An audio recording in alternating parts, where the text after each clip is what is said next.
It is the work by Khaled Sabsabi. And as the artist is working in Beirut, Joanne Sade will accept this award on his behalf.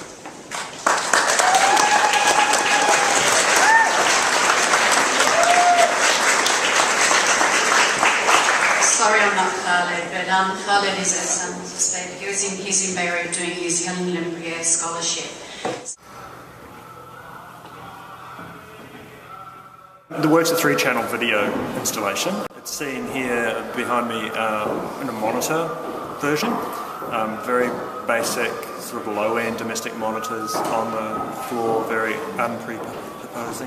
presupposing, just very sort of simple, with the mat in front, the rug in front, sort of offering an invitation to sit with it, I guess. What's taking place is the meeting of a Naqshbandi Sufi order in Greenacre in Western Sydney. It's a religious ritual. It's also a coming together, as we see, I think, quite clearly, just a coming together of community. The things that really struck us about this work were, first of all, that sense of both the artist, the work actually evokes something of the artist relationship with this group of people.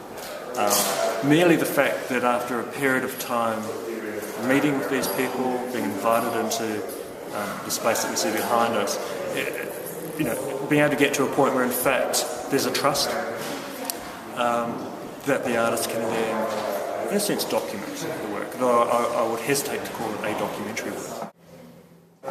One of my fellow judges, Julian, talked about it in terms of hospitality, and I think that's really strong in this work. We get to see also a very particular religious ritual taking place in a very sort of everyday, family-orientated community setting. So it's this really, really important, we think, thought, representation of how spirituality and religion binds with community in place and in a very much sort of sense of the everyday life.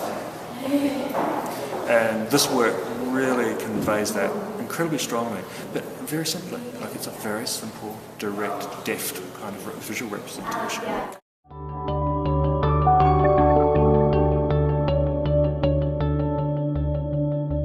The young woman who has won this prize, Carla Hananiah.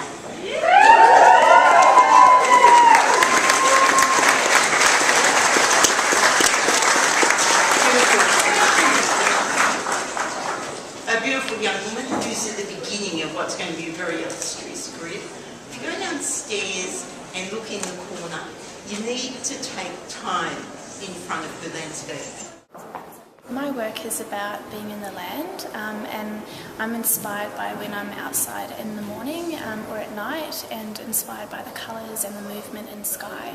I've always been entranced by looking at clouds and how they gust across the sky, and when I paint I try and capture this movement of the clouds and the colour moving and folding into each other, and I'm inspired by trying to capture the feeling of awe and beauty and a sense of wonder when I stand in the land, and I feel other people also feel that too. I think it's quite a universal feeling.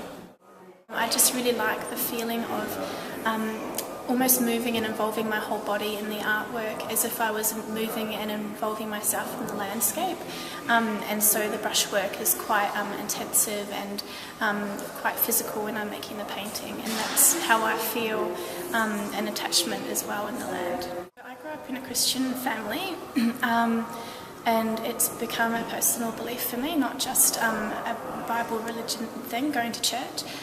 So when I'm in the land, I feel a sense of sublime and a sense of acknowledgement of the Creator when I'm in the landscape, and my work wants to reflect that in some way, so that's why I also focus on skies a lot.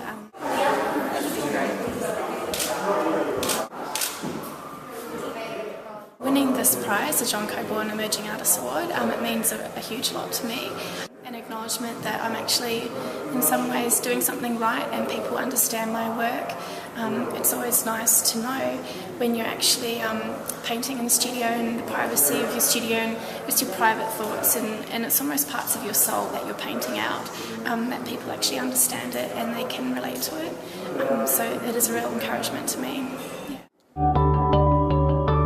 Yeah.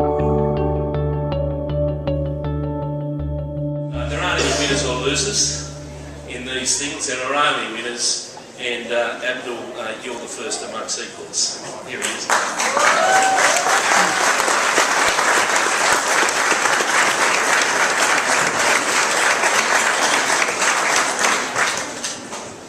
I'd just like to quickly thank the Blake Society and the Maritime Union of Australia. Thank you. It's an image I've called Them and Us, and it's an image of my brother and I. I'm in the foreground and my brother's in the background.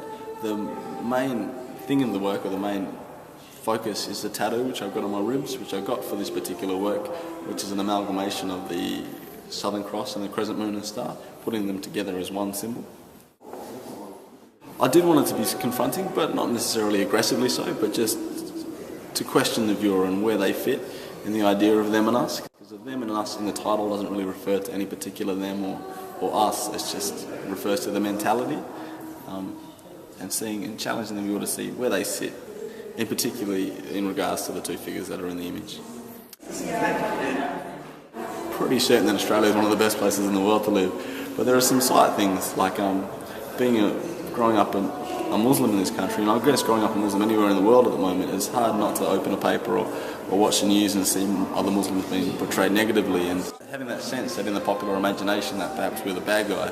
And so you get that divide, you start feeling a sense of them and us, and you band together, I guess, or you look for similarities in others. It's hard, yeah, you start to feel marginalised and without a voice, especially young Muslims in the country. I wanted to portray a sense of hope in the image, in that the figures aren't aggressive, but they're shirtless, but it's confrontational, but not. There's soft edges to it. They're looking out at the viewer almost expectantly, and hoping to build some sort of bridge.